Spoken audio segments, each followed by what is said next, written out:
Hello children, welcome to today's cultural and creative art. In today's class, our topic is method of paper mache. Our topic is method of paper mache. Materials needed. Number 1, a bowl or large container.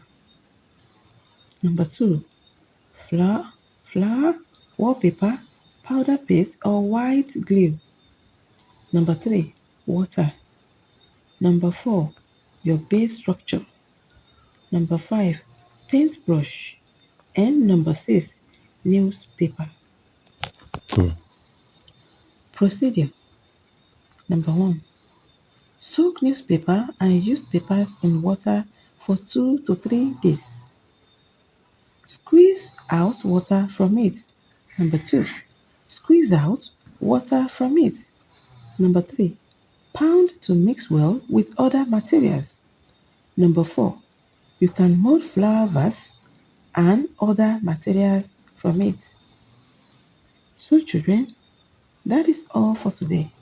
See you in the next class. Please subscribe to this channel, like and turn on the notification button for more videos like this.